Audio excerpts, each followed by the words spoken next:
So we are now going to start our panelist portion of today, and we'll just go around and introduce ourselves on a kind of round robin, and then we'll bring up a topic that each of us want to talk about, and then we can just have discussions from there.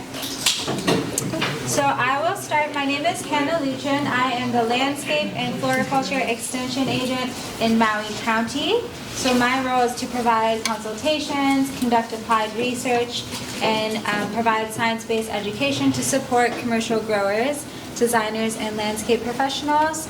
And it's an honor to be here. I do work with Protea, which I'll be talking about tomorrow. And I love pest and disease and weed control. So if you want to nerd out about that, yeah, I'm here. I'll pass it to you. Okay, cool. My name is Jamie Barton. Hopefully you can hear me. I'm kind of soft-spoken and I don't have a microphone today. So, but I am a grower on Oahu. It won't work. Yeah. Sorry, you're trying to talk. My background is in agricultural research. I worked for an organization called the Hawaii Agriculture Research Center for about a decade as a researcher and agronomist. And that was where I was first exposed to Protea. We had a really small, like quarter-acre trial of plants there that I watched over for about like 10 years, kind of wondering why nobody else on Oahu was growing these beautiful plants. And the researcher there was like, oh, we're still trialing these things and whatever, but maybe one day if you ever have a farm, you can grow them. And I'm like, oh, that'd be great, not thinking that would happen. But then in 2019, we did get a farm, so I left my job in research to start farming full-time. And we now grow primarily Leucospermum. We're having a little bit of success with pink ice, so we have that too, which is exciting. And then also eucalyptus. So we started out with a variety trial of the Protea. So we had, I want to say maybe like 20 varieties in the beginning. And we've narrowed it down to about like 6 or 8 that we like, that do well in our area. And then for the eucalyptus, I have Cineraria, Baby Blue, Polyanthemos, and the Gunnii. Primarily we're growing it's about a mix of each. I only have a few of the Gunnii, like 3 plants. Everything else we have about the same amount, maybe like 30, 40 plants. I've focused primarily on the Leucospermum, which we didn't really talk much about today, but I can talk a lot about that. I am considered a low elevation grower, so we're at about 600 feet elevation on Oahu, so it's pretty warm. Maybe I'll leave it at that and I'll let you guys ask me questions about what you might want to know if you are interested in either growing at a low elevation, or if you're wondering maybe what the market is like on Oahu, or any of the challenges that we've seen at lower elevation growing. I think it's relevant even if you are not at a low elevation, even if you're like maybe semi-close to that, because as things heat up, some of the pests and disease issues that we're having might start coming up the mountain where you folks are. So it's good to just sort of be prepared for some of those things. And then also the varieties might be of interest. So yeah, thank you. Thank you.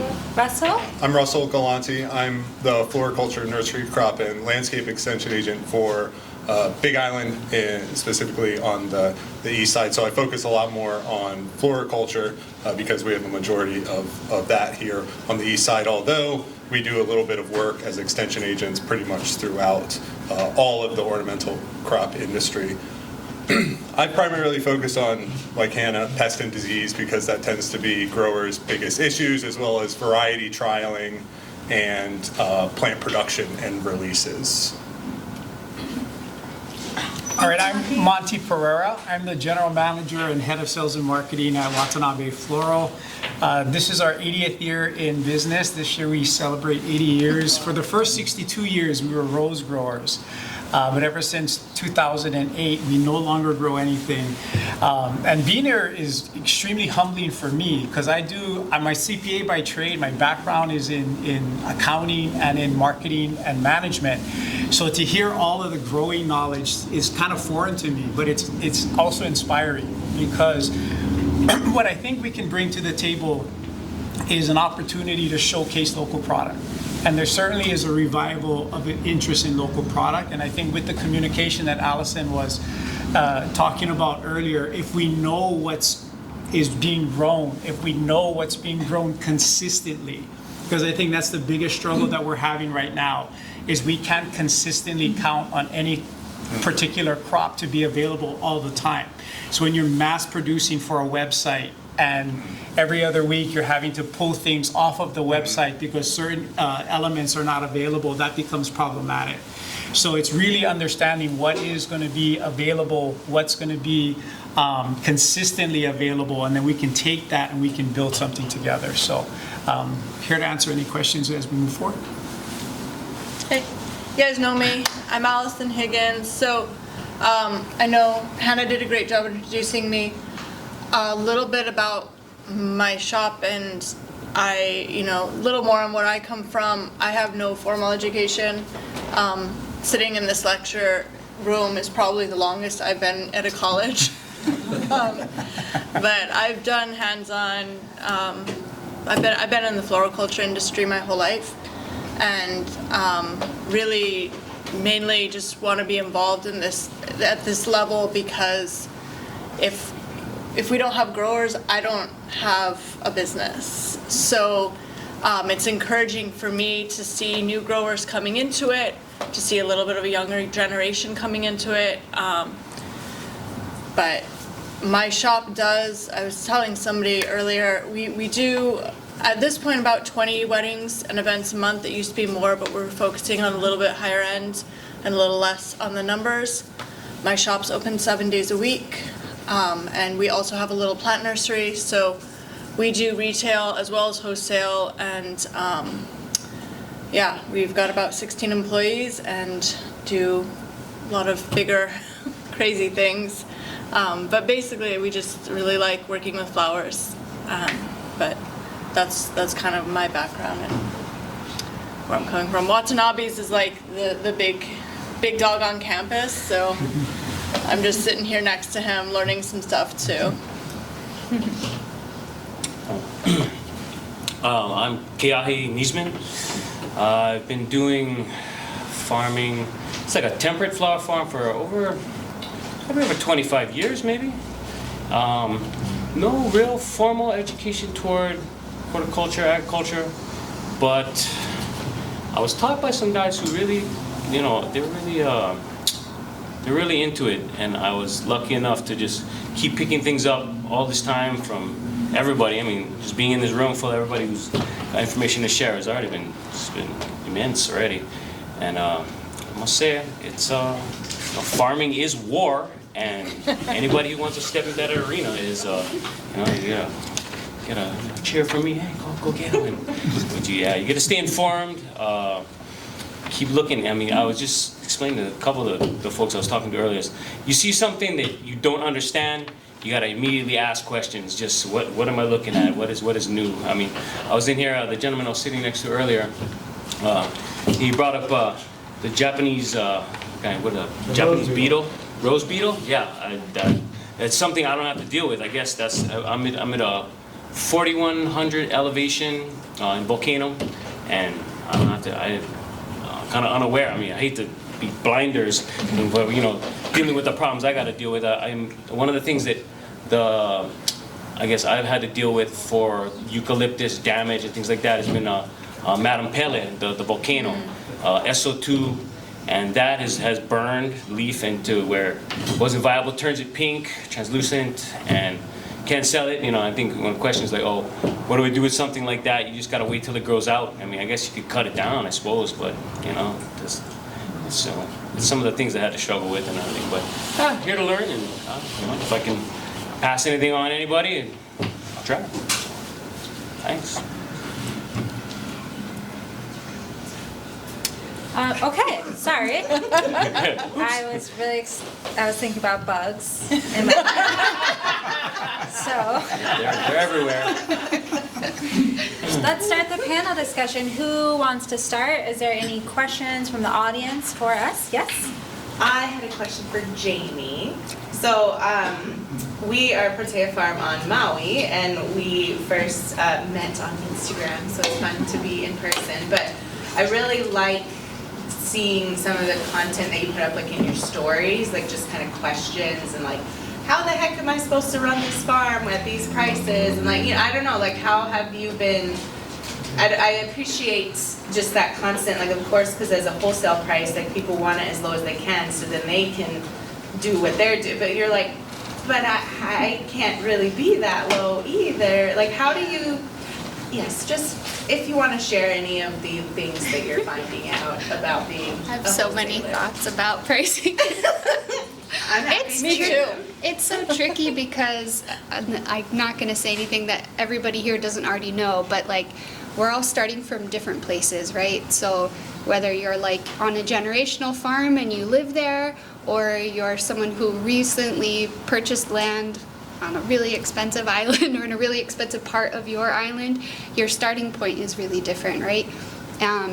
And then we also have different conditions in terms of like, I think I said, you know, if you're living on the farm or you're not living on the farm, do you have family help?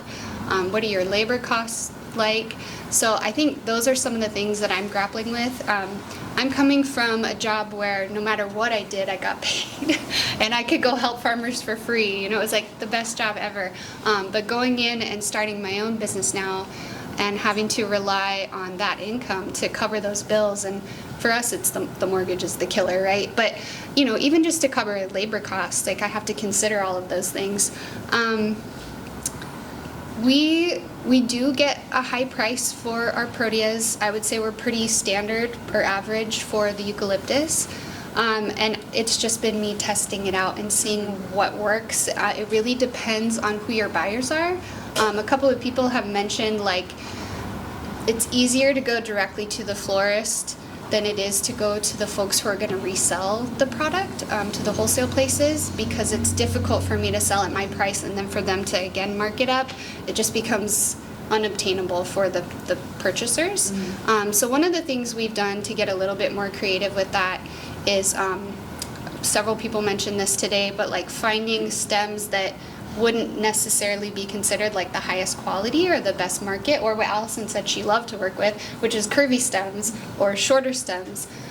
So those have been how I've sort of tried to get into those markets where they want to resell. So like we have Kukua Hawaii Foundation, is like Jack Johnson's thing, and they do a lot for the community in Haleiwa, and I'm like, I really want to get flowers to you at a price you can work with because I know you're reselling them, so I just give them shorter stuff. So just being creative with that has worked. The other thing, and I can't remember who said this, but it was anyway, well, yeah, so just focusing on quality as best I can. I'm trying to just grow the best possible flowers. So rather than going for volume, I'm not necessarily trying to grow as many stems as I can. I leave a lot in the field. I'm trying to go for just the highest quality that I can and then get those directly to oftentimes designers. Mm-hmm. We do have a lot of weddings and a lot of hotels and things like that on Oahu, so the market for that is really good. Thanks. Yeah. Thank you, Emily. Any other audience participant questions, thoughts, any panelist topics that you'd like to discuss that you have for the audience or amongst ourselves? I mean, I'd love to bring up, and you chatted a little bit about it, Troy, just that the industry, I feel like, is going to be forced to kind of get pushed into more sustainable practices. I saw a couple articles that people forwarded me right around Valentine's Day about just the amount of pesticides that are in flower production. And I know it's always, you know, how much can we get away with not and still having a nice product, and, you know, how it's a give or take, but I think that as an industry that is going to be something that's going to be asked of us more and more. Where's your product coming from? Is it sustainable? And what chemicals do you use? So I just feel like that's something that as a whole we should probably get ahead of instead of, you know, jumping behind. So if anyone else has, I don't know if Monty, you've experienced that? Definitely we're seeing that there's more interest in sustainable. People are asking, where are you bringing your flowers in from? Are they certified? And there's all kinds of different certifications that you can get. Whether the person who's asking actually knows what the certification is or not really doesn't matter. It just shows that that's their mindset. And especially as you get into these younger generations that pay so much more attention to sustainability and wanting to live a sustainable life, it is certainly becoming a question that we ask.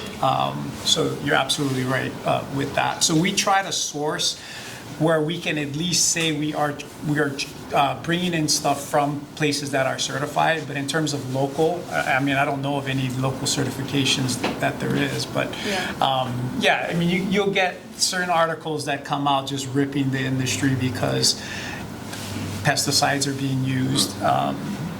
So how do we combat that, I think is what you're saying.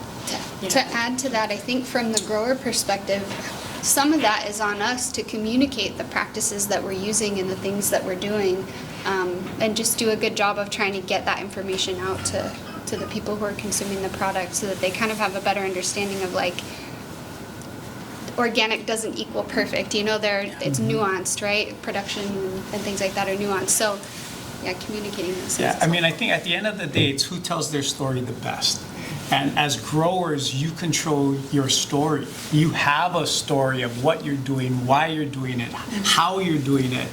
And then we become an extension of the ability to tell your story. And the more we can tell that story, the better it's going to be for all involved. But it starts at the grower level. What are you doing?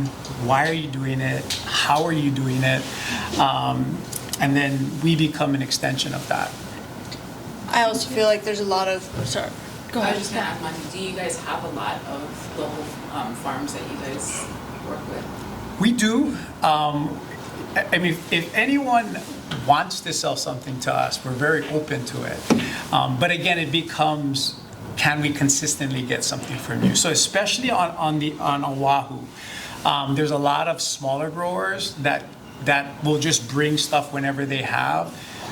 But we don't know when they're going to bring it, what they're going to bring, how much they're going to bring. So when we're taking an order for a wedding from a floral company or a wedding florist, we cannot rely on that. So we have to go somewhere else that we know we can, or hopefully know, have more confidence that we're going to be able to bring it in. But yeah, that's part of the thought process. That's part of what we want to accomplish by being here, is to just encourage people to communicate with us, and let's work together over time to figure out what to grow, and then in return, knowing what you're growing consistently, how can we develop designs to market that so that we're aligned. Right now, it just seems like, people are growing certain things, we're selling certain things, but we're not connected. We're not connected well enough to be able to seamlessly and synergetically work together.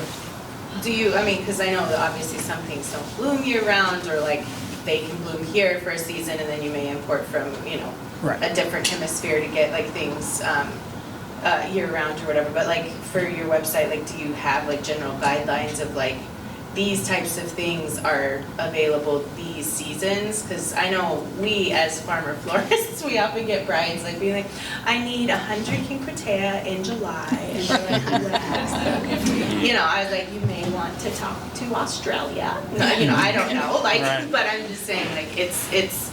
Yeah, I'm just curious, like, I know you're saying you want it consistently available, but like, do you have those seasonal stipulations or like understandings? Well, okay, so there's two different sides of it. Like for the event, for like weddings and events that typically use seasonal type products. That's one thing. So we already do kind of that. I mean, if it's a certain season, you're buying from California. If not, you're buying from Australia, New Zealand. So you kind of already do that.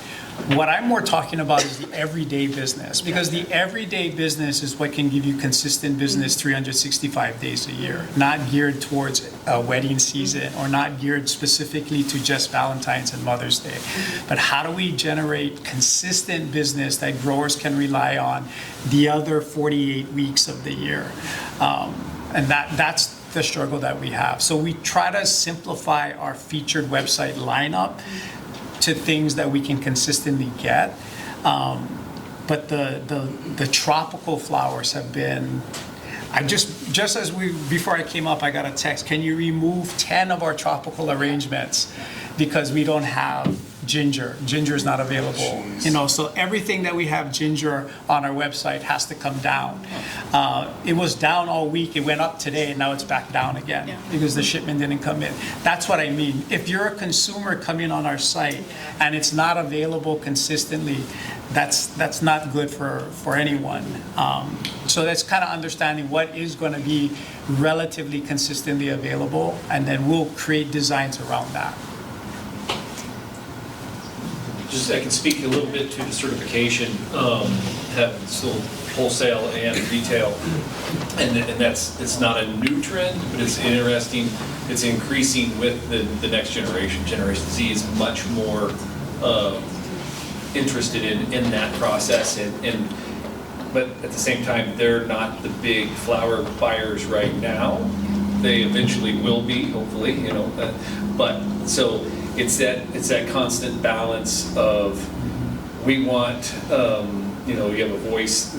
For instance, we're selling to Walmart again, and so Walmart demands that you have to have a certification. We go through these massive hoops, $5,000, $6,000, $8,000 certification process, a whole audit, all this to sell them one bouquet. For them, I pretty thoroughly believe that's just checking a box. You know, they say, okay, we surrender. We're you know, all products are certified. Versus the people that really are interested in making sure what they have, and I think that next generation is definitely in tune with that, and so I think it's going to be more important as we go forward to be on top or in front of that. But it's also the challenge of price too, and so everybody, I want it all, but I want it at China price. It's like, well, that's a very challenging thing to do, and I don't, you know, I want it organic, but I want it to look like non-organic production. You know, no blemishes, please. And especially we're in, you know, the floral industry, it's all about appearance, and so it's not peeling the brown, you know, banana over there. It's still good, it still tastes great. It's all about appearance, so it's a big challenge that you have to walk through that. But yeah, we've had 3, 4, 5 different certifications, including organic, and been through all that. And I've never really seen a bump in sales saying, "Oh my gosh, you were Flora Trade or Fair Trade or whatever it is. I want that stuff, and here's your extra, you know, whatever." I've never had that pull through on that side. But Yeah, to that point, I mean, there are studies done. I'm on the board of the Retail Council for the Society of American Florists, so I do know that this is something that a lot of people are talking about, but to his point, there is no data that shows that people are willing to spend more for a sustainable product. They want it to be sustainable, they don't want you to use the pesticides, but at the same time, they're unwilling to spend more for a true organic product. So you're absolutely right in that regard. I want to bring up what Monty said, it's narrative.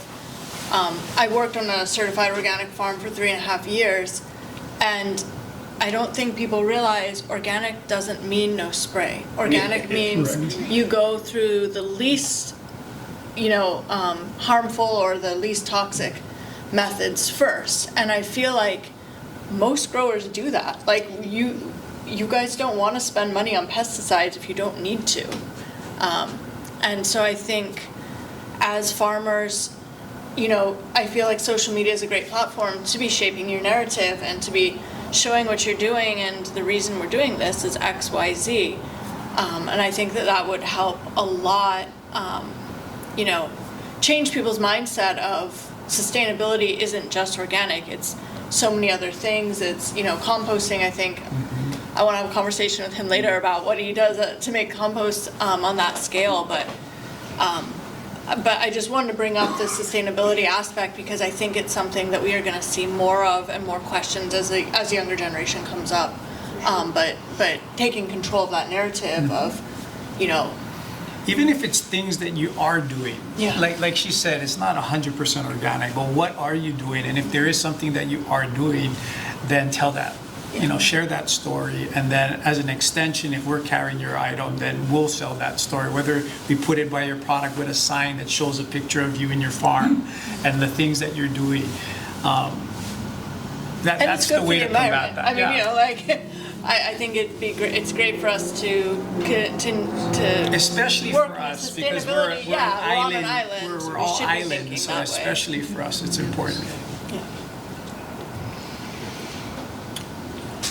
I just wanted to Yes. make a mention of being an island. Australia's a big island, and what you're talking about in terms of consumer preferences for products is interesting because driving our market in Australia now is this thing called grown, not flown, and this banner that now gets tagged on your Insta profiles, grown, not flown. So the people who are buying your stuff know that you've done it within Australia.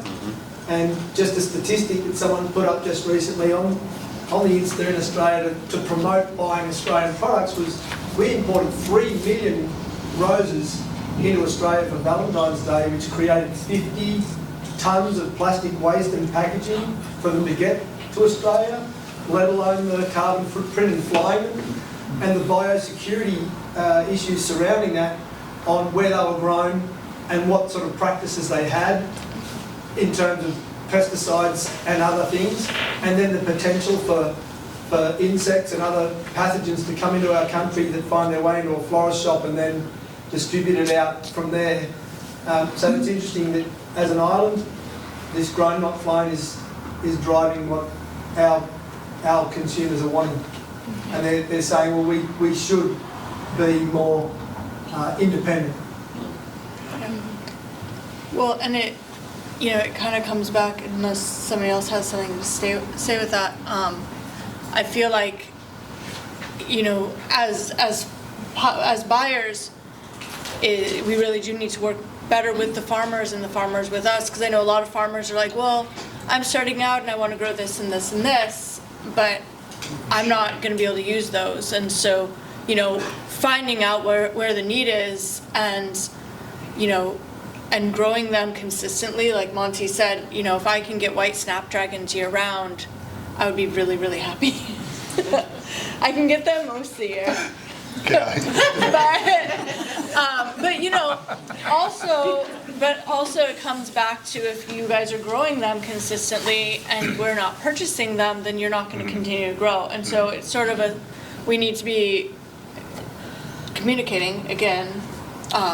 You know, I can add to that a little bit. I was gonna say that, especially anybody who hasn't got anything on lock that they were gonna particularly grow, and I was saying, you know, communicate what is something you might need, a florist might need, but just something to consider. Maybe even do one thing and do it well, instead of trying to do all these little things. Because if you can do one thing and do it well, and do it consistently, like every week, you know, you plant, and so at the end of it all, you're harvesting, and then it just flows right in, and you have the same customers week after week. You don't have to be trying to find out what you're gonna do with it. These people know already you got it.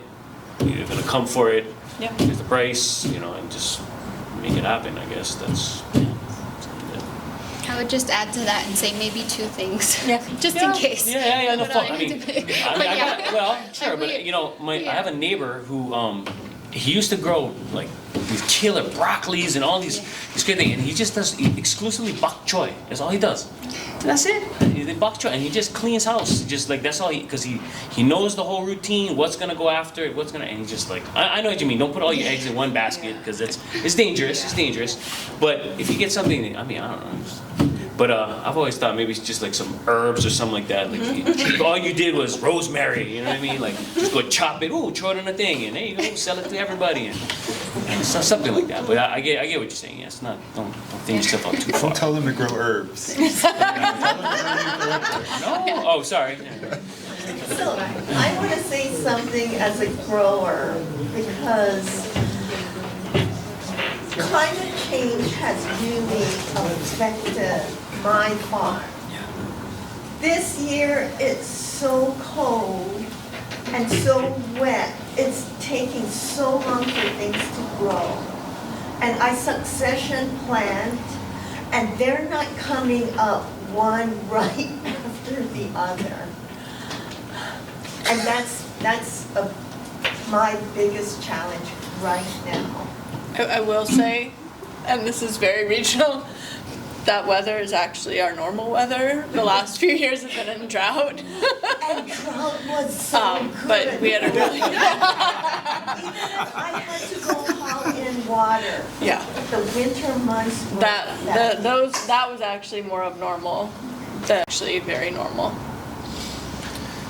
I would like to add something. Sorry. Go ahead. When you're done. I'm done. I was just apologizing to have to tell her that. And thank you for that. I just want to circle this all back together. I love this conversation and dialogue that's occurring.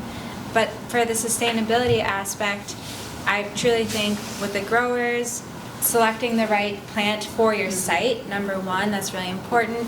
Knowing your soils, your rainfall, your climate, your temperatures, your sunlight hours, and planting the crop that's suited to that environment from the get-go, that will be most helpful for you, so you can grow something that will do hopefully well there. You'll have a good yield, diversifying a little bit, but still growing your bumper crop. If you can grow mean snapdragons, by all means do that. And also think about growing eucalyptus.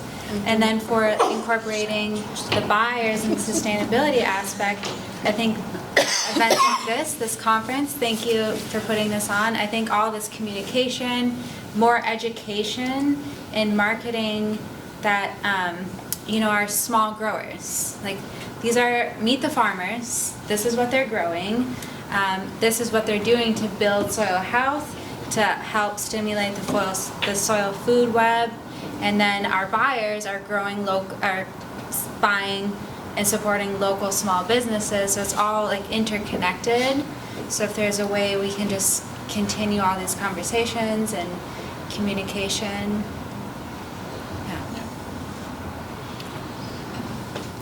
Two things. So the first one is we know, we've learned not to just be a monocrop. So that's what I want to do. I want to focus on the eucalyptus. So that being said, and for the length of time that it takes, do you foresee it still being something that is wanted all the time? And also, have there been any issues of just that in the fields that you've seen, Russell, or even if Jeremy has seen, just, because same thing with the wax. Like, we just have this one thing. I mean, it's scary. Is it really scary? I don't know. Yeah. Wait. Something wipes it out, or, because Yeah. all this time and years, that's what. I mean, I think that's definitely an issue, right? Yeah, so I mean, diversification a little bit, and I'll let you talk after. Yeah, we talked a little bit about baby blue, and that farm, my uncle purchased that farm, he traded a house for it. It was already in production, it was being used for slipped my mind. Basically, it's a preserved product, and then switch it back to fresh. So those plants have been in production for over 40 years. So longevity of that crop, that I can attest, eucalyptus isn't going anywhere. It's such a staple. I think the other wholesalers and resellers, it's great when we add newer varieties that come on, like that helps keep that going. But the old tried and true baby blue still is working away. And then fillers, I don't think wax flower, I think is, we've been growing that for 35 years. We're growing more of it than we ever have. So I think it's a very stable filler flower. It's desirable, you do it right, you produce quality, it's not gonna be a problem to sell that. And so there's two things I'm thinking of. First of all, we have no indication from H2A that they're gonna remove the import regulations. So there isn't this expectation that in the near future there's gonna be a flood of cheap Myrtaceae products. So I know that should be a concern for growers, because you don't want to put in this product and then all of a sudden the competition from elsewhere makes it not affordable to produce. But also, over the long term, as people start to produce it, you're going to see, I think that's really what the wholesalers and florists want. They want to see more production, so there's more competition, so the price goes down. And so I think you should expect to see over time, the price is decreasing just due to competition. And then for you, it would just be selecting your site. I know you've got a location in a lower wet area. You don't want to deal with some of the production issues there. So if you've got a location that's higher elevation, drier, some of these conditions that Jeremy's discussing, or if it's wax flower, what Troy discusses, or Paige for Leucospermum, you want to choose that site so that you're not dealing with issues like cheap production. I'd also love to add, even other foliages that are not eucalyptus, but that aren't tropical. I mean, we constantly need, like, there are a lot of other myrtle varieties that might do better, you know, in a wetter environment, that I just know common names, but we did a plant release, what was it, in 2022? And there were a couple different varieties that are really cool, that would be great to have, that we can import. But even, you know, just having some other non-tropical foliage would be, you know, it's always a good option. Well, and tropical. I know this is the temperate conference, but just what Monty said, we've had decreases in the production of essentially every floriculture product. So it's right for the picking right now. If you want to start production, it's just going to be that matter of, do you want to produce it at the price that people want to buy it at? And there's these historic prices that have stayed long term. Maybe the prices have increased for the growers, so there needs to be a little bit of compromise there, I'm assuming, for even some of the tropical products. Yeah. And no, it's true, tropical too. Yeah. I mean, it's to a point where I can't always get enough Monstera. There was a time this year, well, last year, that I actually had to import Monstera from a wholesaler in California. So even just Monstera leaves are hard to But you're find talking like the locally. small ones, right? Not just the large. Small, small leaves, but they grow them here. Yeah, they definitely can grow them here. So it's like even these simple products, Yeah. you know, We're really seeing a decrease in production. And I think, like Layla said, some of it's the weather. It's been cold, and some of it's the time of year. Right now, it's, you know, even in Hawaii we do have seasons, but yeah, there's definitely a need for more flower farmers. Are we allowed to ship eucalyptus out to the mainland? Yeah, so Don't my ask understanding him. is inter-island shipments is fine, shipments to mainland is fine, but you cannot get mainland into Hawaii live product or seeds. Now, there is some loopholes there. So for example, I've seen dyed eucalyptus that to me looks still alive and fresh, but is dyed, and that's considered dried, non-alive eucalyptus. So we see some of that coming into the state. Sell that at Safeway. Yeah. So if you see like a maroon colored eucalyptus, they classify it as dried, so not live, so that's able to be shipped in. And I'm not sure if you guys are getting any of that. We're not, but we have seen that. Seen it, yeah. Yeah, we haven't either. I think to export it though, I think cost may be an issue. I think they're gonna be able to get it cheaper closer to home rather than you trying to grow it and send it out. But The scale that you'd need to get up to that level to where it would pencil out is gonna be pretty challenging. You're way better off in local market. Like right now, when I spoke with Ashley at the IPA, I was like, I was tempted to move to Hawaii and start growing eucalyptus. I want in. Yeah, because what does a bunch sell for? What does a bunch of eucalyptus sell for? Let's say 10 stems or a pound? Wholesale, it varies. If all the way from $1.75 a bunch up to $3.25 a bunch. Up to $3.25. So I don't think you'll be shipping to our market. Which is funny though, because you go to a flower market. So I went to the Philadelphia flower market. I went to DC flower markets. When I go back home, I try to visit them. $18 a bunch, right, for 10 stem. So maybe if you get lucky, you can find like a boutique market or call it Hawaii grown or something like that. Yeah. But even when you add the shipping costs, like, I was gonna take some with me when I went to visit my mom and try to sell them at the DC market or something like that. But I don't know if it would be worth it, like he's saying. Yeah, during COVID, everybody jumped in on the eucalyptus because the prices were great, and for us in that market, I don't want to rub salt in the wound or anything. It's super easy for us to grow eucalyptus.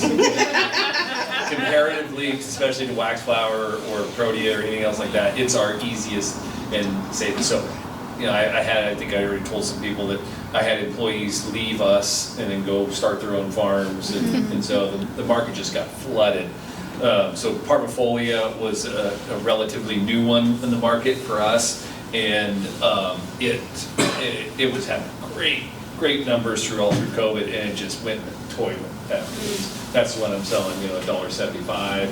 It's come back a little bit, but and then baby blue, good old workhorse. It's the only one because nobody planted it, so we're one of the few growers that still have it, especially in quantity, and that's one that's holding $3.50. Now, if you get into Valentine's Day, we get up in the $4s. We never break really $5 a bunch for eucalyptus. So yeah. Even though your stems being like 30 inches or something? No, because that's really not practical to ship. And so sometime for event planners and stuff, they're going to want that big stuff, and we have some myrtle that's super tall and stuff, and we'll do that. But we're really geared for wholesale and then the retail stuff too. So your standard is 24 inches is your standard wholesale stuff. So yeah. Allison, would you pay more for longer stem eucalyptus, or do you? Does it matter? Not on a regular. We are paying more than that per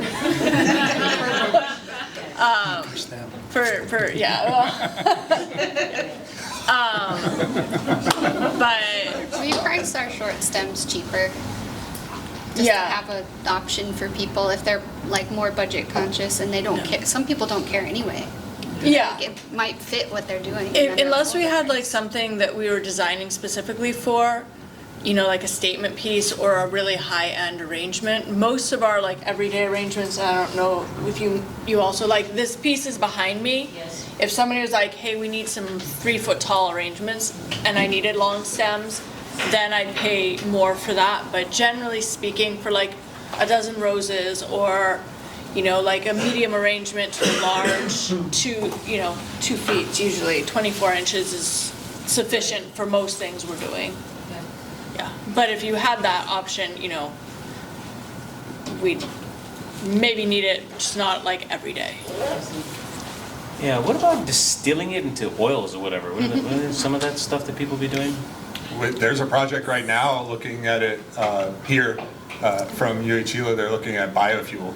They're high oil content eucalyptus, so not even any of the foliage varieties, and they're growing it for oil production. Yeah. That's all though. People don't use it as like, I don't know, in their showers. I mean, yeah, that is a product, right? Yeah.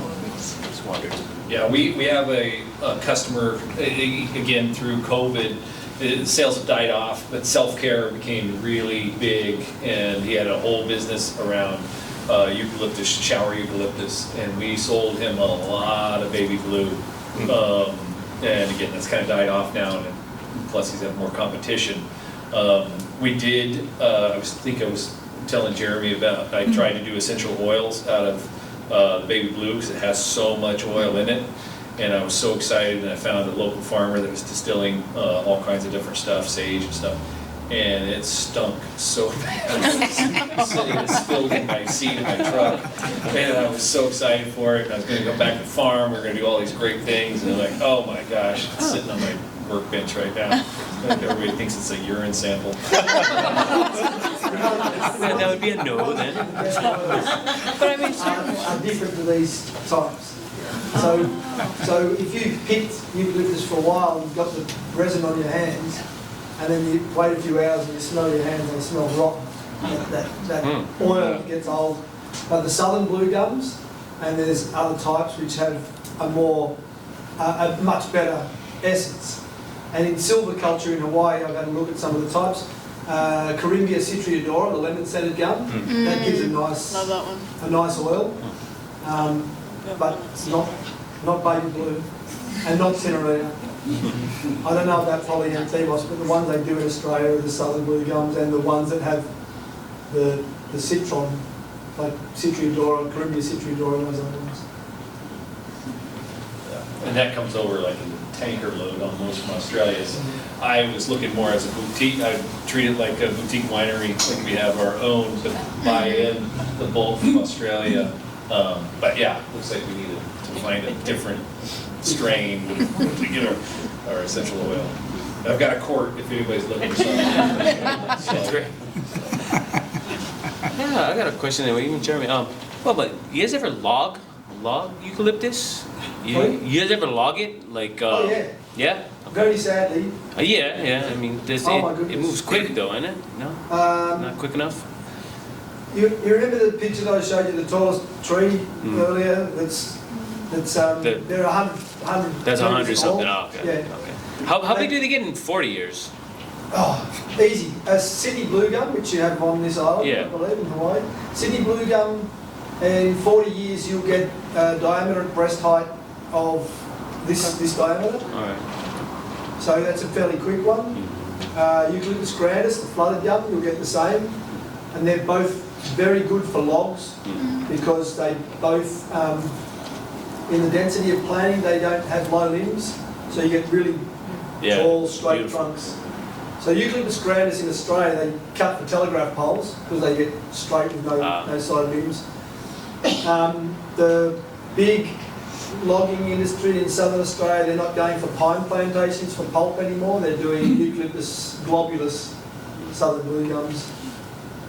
And, but yeah, sadly they log old growth forests in Australia.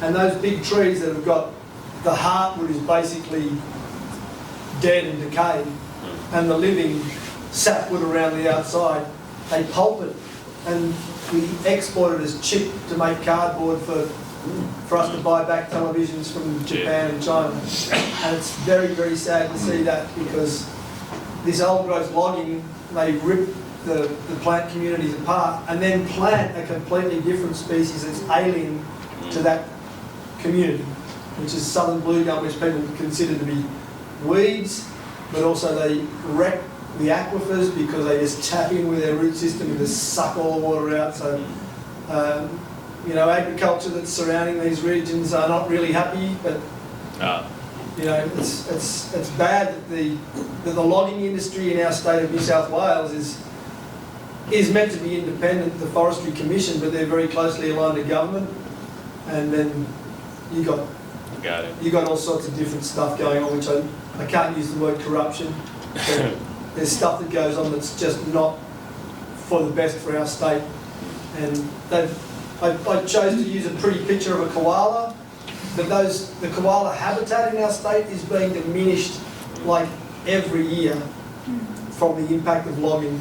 And what they do in terms of their surveying of the animals, they do a transect walkthrough and say we don't see any. Oof. But they don't relay that transect to the whole plant community they're going to log, and they're just going and it's very, very bad. Very bad. Gotta save those koalas. Yeah. You've seen a koala before? No. They smell. They smell like really bad stale eucalyptus. Just like the Troy's eucalyptus oil. They're a cute, funny thing, but they don't have a great smell, and they're pretty scary when you come across them. The noises they make when you're out in the remote area. You think there's some crazy creature going to come and attack you. It's wild. Any other topics? Questions? Nursery production. I think we need to see more nursery production of these crops that we're talking about, right? Everybody wants to grow them as cut flowers so they could be the sexy side of it, but most growers can't find affordable plant material, right? So some of it, the problem is we don't have access to propagative material. Some of it is that people just aren't producing it on a large enough scale. So for those of you that are interested in some nursery production, I would consider trying to see whether it pencils to produce them, not just at a retail scale, but wholesale, because it's hard for growers to find affordable nursery products that could allow them to plant a large enough acreage. A lot of people are doing it in-house, of course, but it's something to look into. I think that's a really good point right now, especially with the market, trying to get those numbers up. You know, like you look back at the gold rush in California, it wasn't the miners that made the money, it was the guys selling the picks and the shovels. You know? So if you have plants, it might be something to consider, is to grow plants for sale. As long as they're not Definitely. in round pots. Those square nursery tubes, the smaller one, in Australia, if you get yourself set up, they're not really super difficult to grow.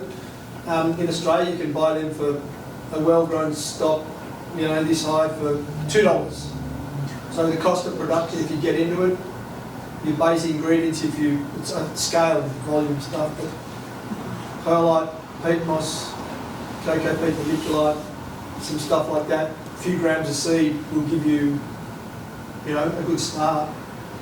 And then a basic potting mix that's just lightly aerated, if you like, with the addition of a bit of vermiculite, and you grow them pretty quickly. I don't know what that converts, $2. My $2 is not buying much in America at the moment. I don't know what the economics are of shipping propagated plants between neighbor islands and Oahu, but I know the demand on Oahu is very high. We get inquiries a couple times a month, and I always try to point them to the people that I know are selling plants, because we don't do that, but I feel like we should. It's probably smart. But yeah, there's, because it's a lot of people that just want to put it in their landscape or backyard growers, that kind of thing.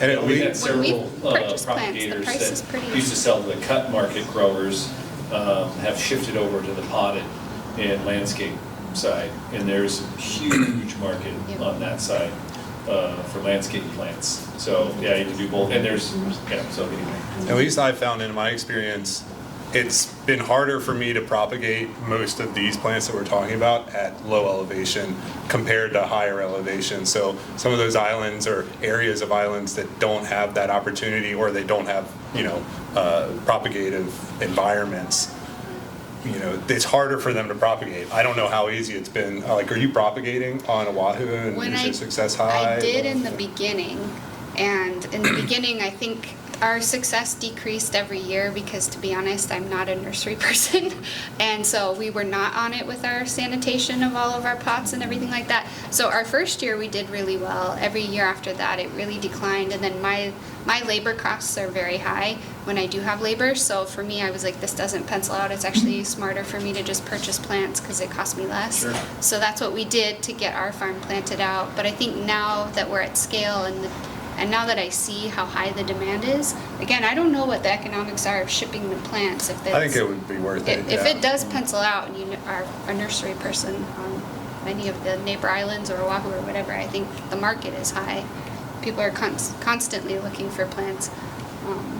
And I think one of the nurseries on island that I was telling people to go, I don't know where they were getting their plants, but they are not getting them anymore, so I'm not even sure if there's really anything available. I started selling cuttings last year because I was like, I don't have time to propagate these, and I don't have all, my nursery's not all set up. I just started selling cuttings, and even that, a ton of people bought. I don't know. I just want to second what you're both saying. There is a huge demand for nursery plants, landscape industry and cut flower growers. So the more we can produce locally and sell locally, I think that's great, especially from a biosecurity standpoint. We don't want to introduce any new species. There's a new Monstera rust. There's constantly new diseases being discovered, and where it's Hawaii is humid, so it's a great place to study pathogens because we have a lot of them. So the more, we can use locally, because I do feel like there is a huge market, especially if you want to tap into like the landscaping realm as well.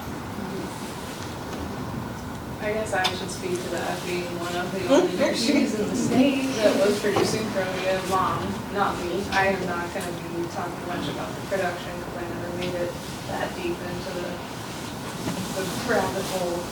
It is, as you're saying, super site specific. It's just from us to the ag station, 5 minutes up the road, the difference in production is the same.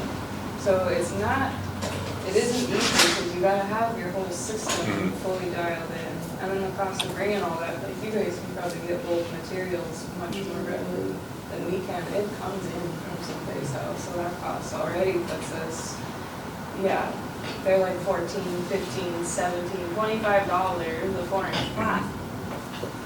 Yeah, because that's what it costs to make them at this point. So it is definitely a market, but it's not easy. It's not obvious how to do it exactly, and the whole pathogen issue is just like from greenhouse to the ground and cycles back again. So pretty much everything was sold in the greenhouse before we even rooted it. We would be getting inquiries all year, making a log of what people wanted. A lot of what they want too doesn't process well. They're these hybrid pins that don't do well in production. So we get maybe 25 out of the 400 requests we got.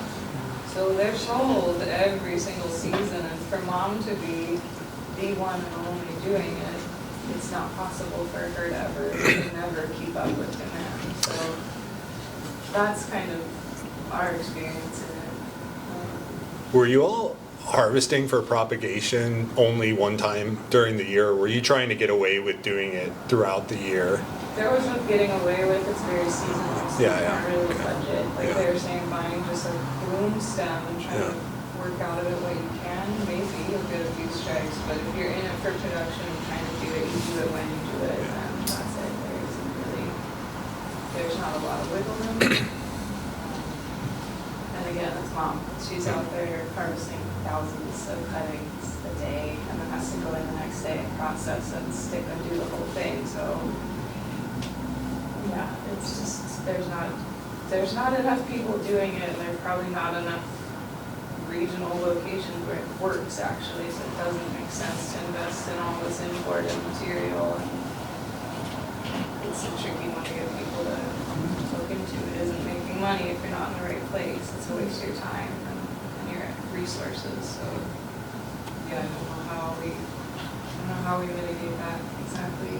They'll go volunteer and help mom. More plans, I don't know. Thank you, Paige. Are the material imported for your potting media? Yeah. So I'm using myself perlite and either Sunshine Mix number 4 or Pro Mix B. Yeah, so one of those, and all that stuff's imported. I think even the cocoa coir that we'd be getting would be not local cocoa coir. I use a little bit of cocoa coir in other products, but I'm sure it's imported because we don't have a processing facility for that large of amount of coir. Yeah. And then of course all the plastic products, pots and stuff like that's all coming in from out of state. Yeah. Sure. Most of that, of course, our stuff stays in the internal loop, and we just recycle. Yeah. That. So, but you can also, with your growers, they don't need those pots, and then have a refund, bring it back and deposit or whatever. But I think that there are ways. Some of the stuff you might not be able to get away with, but you can find, just like we use quartz, crushed quartz. There's a local guy, a Protea propagator that we work with, and he uses this type of rock, and it's a lava rock basically. It is lava rock for the Protea. So there, I think you can, if you start experimenting, you can get local materials, get that price down. That's a good point. Yeah. Maui, you can't buy. Just recently, you can buy bulk compost again, but you can't get a truckload of compost from anywhere. Those resources just don't exist. Yeah. No one's making, like you say, give them a case of beer and they'll dump the chips. Yeah. Every resource is just at premium. It's this kind of compost. Shoot. how do we, there's, I mean, even cinder runs out. Cinder's common, and I'm like, what do you mean? Yeah. Well, that and our cinder cones are mostly infested with nematodes, so we have to get them sterilized, and they're backed up. Try call the guys that sell cinder, and if they don't know you, they'll just tell you they don't have any cinder available, right? So, yeah, so I think cinder is a good option, but you'd have to make sure that it's sterile in the state, right? So it's cheaper to use perlite at this point than cinder, for propagation at least. I don't mean to step on James Keach. James Keach is the extension agent, ornamental, and master gardeners on Kauai, and he discussed a little bit about the potential of using invasive species like albizia. I'm just throwing that out there, albizia or other things, and perhaps using that as, and somehow sanitizing it and using it as a substrate. I mean, this is very hopeful thinking, but using what resources we have here, invasive species. I think James was testing out Australian tea fern, which is very invasive, especially in the watershed areas, as a medium for orchids, which is awesome. Like, let's cut down the invasives and compost and recycle it and see if we can grow it, but we just want to be really careful we're not spreading little fire ants to outer islands or coconut rhinoceros beetle. And even each island has its own set of pests. Like Maui County, we have deer. It's out of control. I did have questions for Jeremy, how to control deer on the eucalyptus. We have got deer on our property, and just before I left, I've got a new planting of our Christmas bush that have taken me about 3 years to get this high. And these creatures come in with their antlers this big, and they get itchy because they're shedding, and they just smash through a whole lot. And the only way it's heartbreaking. We cut them back hard, we get some epicomic shoots, but we're already back 2 years. And the only way to deal with them, we can't fence our property, it's just too big. So we shoot them. And we've set up trail cameras, motion sensor trail cameras, and we've got an elevated platform that the guy comes in, and he built this platform, so he's, 30 acres in Australia is not a big land holding, but we've got neighbours, so that's a problem, and that's the only way is to shoot them.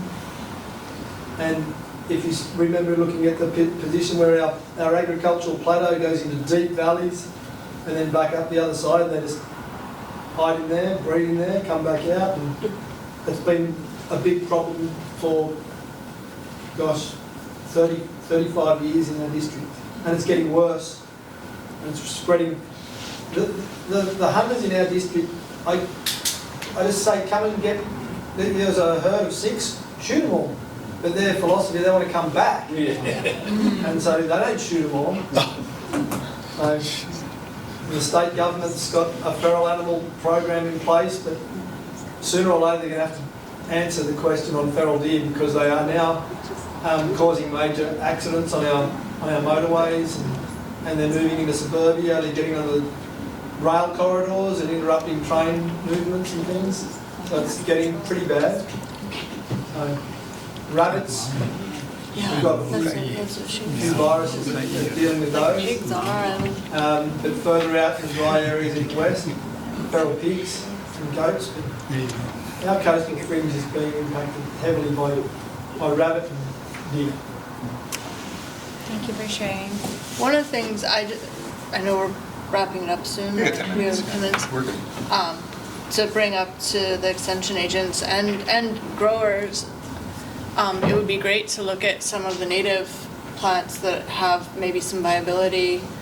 I know we've base tested kupu ferns, and they hold up really well, as well as there's a native pittosporum, and the vase life on that's phenomenal for a cut. So those are 2 of the ones I can think of off the top of my head that I've trialed, but Palapalai fern has no vase life, but is very coveted for lei making. So, there are also some things that I feel like we haven't tapped into at all, using some native plants in floristry here in our state. So Just throwing that out there too. I have a question for Monty. Of these crops that we're talking about for you products, what are you getting any of them consistently? You were talking about consistency as an issue.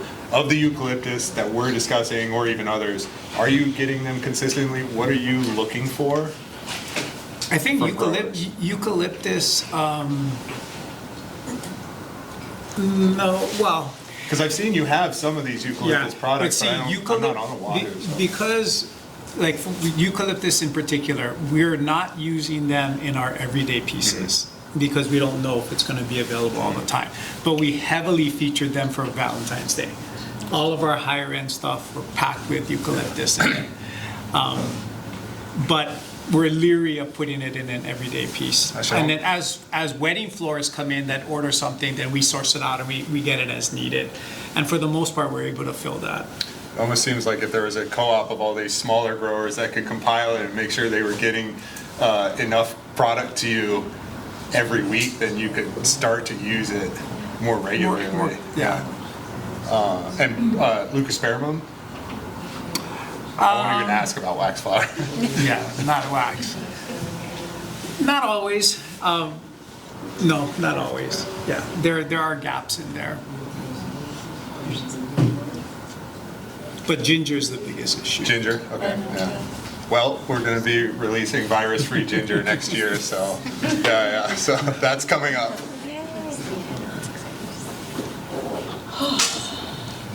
I like your idea of having growers network with other growers to sell their product collectively so they can meet your consistency not requirements, but Well, I just think Ideal. collaboration in general is a good thing. And the collaboration has to involve from the retail to the farm in order for everyone to win. You know, so there has to be discussion and collaboration. What kind of consistency are you looking for? Like in terms of exact numbers, For eucalyptus, like how much bunches would you order or how do you order that? because we're not, like for eucalyptus in particular, that's a tough question to answer because we're not putting it in any of our everyday pieces. So we'd have to run numbers saying, hey, we want to design something with this, it requires X amount of stems, we want to do 200 a week, and then come up with that. So I don't have that kind of a number. It would really depend on what our designers come up with in something that they want to do. Probably the price too. Yeah, and then price would factor in. So the ginger shortage that you're experiencing, is that because of a disease, of a fungus? I think it's a combination. The virus has gotten most of the flack for being the cause, but it was also that most of the ginger producers, I think, were aging out. The stands were very old, and so there was a combination of ginger stands that were out of production, and instead of replanting, people were reaching retirement age and just giving up production, right?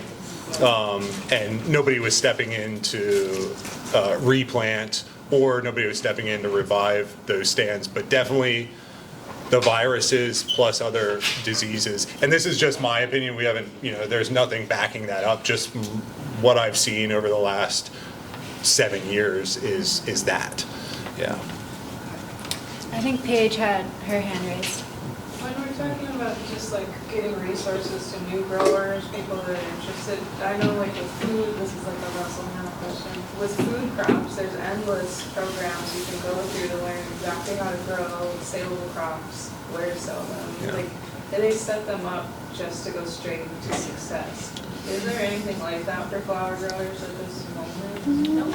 Go Farms is doing a few programs in the floriculture, but not as extensively that I've seen, unless you know something. Theirs is more like a short course where, like, you know how Go Farm is staged, they have all the different, so it's kind of like that first stage, like the Ag Curious, so they're going to different farms and visiting different people, but it doesn't exactly go beyond that. It's not a real comprehensive. No, but they are encouraging more people, like the groups that have come through over the last couple of years, several of them are starting to grow a little bit more. I just want to finish this before your comment, Jeremy.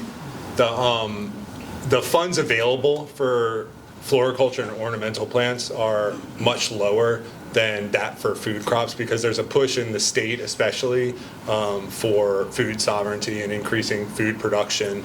And so we see less opportunities from like the extension side and research side even for floriculture research and outreach. So that's a little bit of a problem. That might be me just complaining because that's what I'm in, but I feel that that's a pattern, We right? do, well, just this year, we just, for the first time in Maui County, saw lay producing material that put on the ag grant. First time I've ever seen that. Yeah. And it is, there people are making more noise. I think it is a good, we're kind of on the forefront of this becoming a thing. Yeah, and it from your guys' end as stakeholders, you know, pushing legislature and those funding agencies to understand the importance of, you know, also serving some of the more specialty crop industries is really important, and that's where you can help essentially is lobbying. Yeah. Education just generally, even through like the larger wholesale guys, it's hard to get buyers, it's hard to get people to understand what it all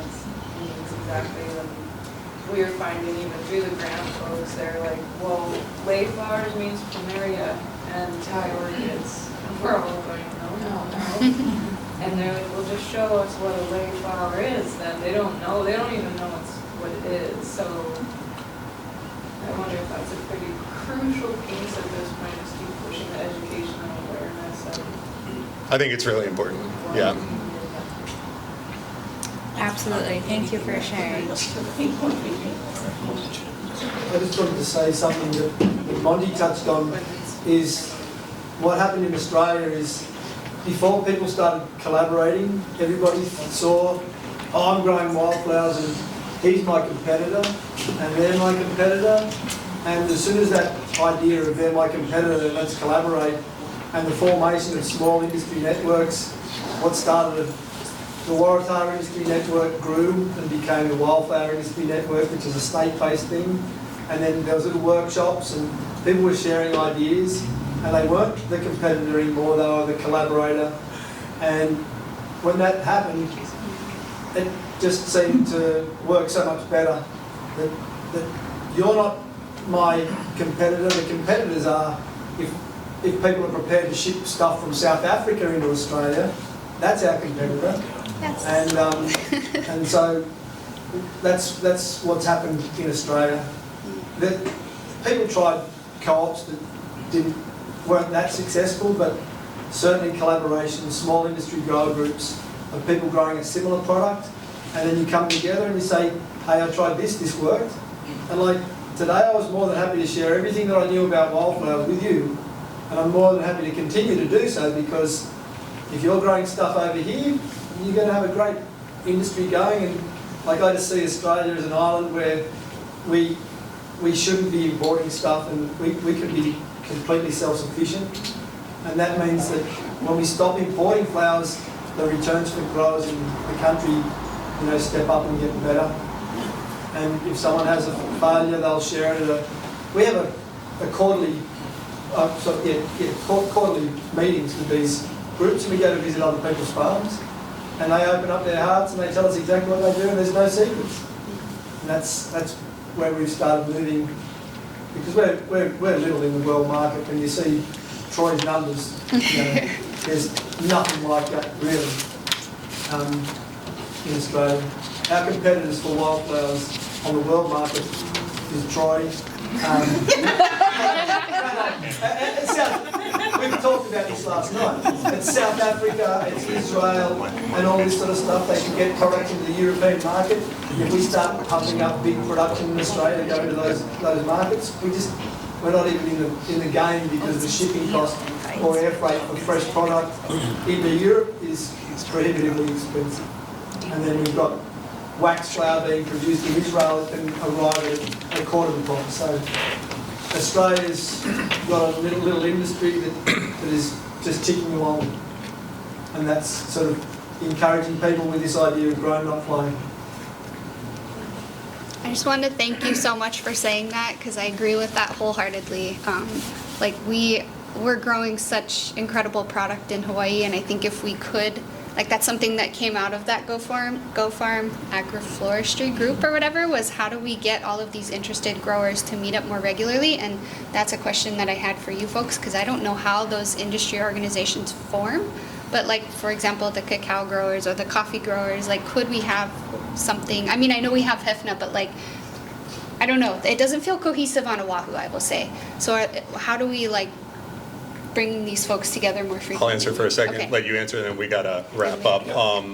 It normally happens just from sheer effort of industry members. The rise and the fall of industry groups are all from the motivation and the loss of motivation from industry members. That's how I see it generally. Yeah. That's been my experience as well. You know, this is encouraging. Talk to Neo a little bit. You guys haven't had a conference in a while. This is the type of stuff where that stuff starts to build momentum. And we've been a part of many associations, California Ricordi Association, the International Ricordi Association, California Cut Flower Commission, and this might be something that you guys should look at. And that, I don't know, that's based on state law. So I don't know if you have those commissions where it basically, when I first saw it, I was like, I don't like it because I don't like government telling me I have to pay into this. But at the same time, it was the voters within that industry voted to say, yes, we want this commission. And then that required a portion of your sales, it was like 0.5% or whatever, goes into this commission. And that commission, now you have the collective growers that, you know, that one or two businesses can't do on their own. Now you have funds to do things to advance your industry. So there's pros and cons, but that's also an option. You know, that's getting in pretty formal, and there's all kinds of gradients in between, you know, just, hey, we get together and have a beer and talk flowers on Wednesday, or all the way to a, you know, a formal commission that's state sanctioned. So lots of ways to do different things to get there. A few seconds. A few seconds. Look, I bought some cards from Australia. It's our federal wild. So in the state group, we've got New South Wales. It's called the Wildflower Industry Network. Australia-wide, we've got Wildflowers Australia. You can join Wildflowers Australia, and the membership is pretty good. And when you join this, there's things in the library for members. Like last year, we did 7 webinar series. I featured in 3. But it was designed to help people who are new growers get in. So kind of like what we did today, on a broad range of plant materials. And if you're interested, there's proteaceae and all sorts of stuff that were discussed in these meetings that you could easily get in, not just keeping it on, you know, import replacement for myrtaceae. There's a whole lot of stuff that's discussed that I really believe would be really useful in this Hawaiian climate. Our Australian tropical foliages. If you get that, before I left, I went to the member library, and it's all laid out. How to start, where to go, where to source plants, how to grow plants. The document that I referenced on post-harvest, it's 230 pages, PDF file, put it on your desktop, read it. There's heaps of stuff there in the member library, and the success of last year's webinar series that went over 7 episodes on the economics, getting started, florist preferences, was all addressed. And you can join as an international member, and the cards are at the back. And there's a conference in Australia. Troy's coming to Australia in August, and it's in Queensland, the Sunshine State. So the sun shines, I believe, there more than it does in Hilo.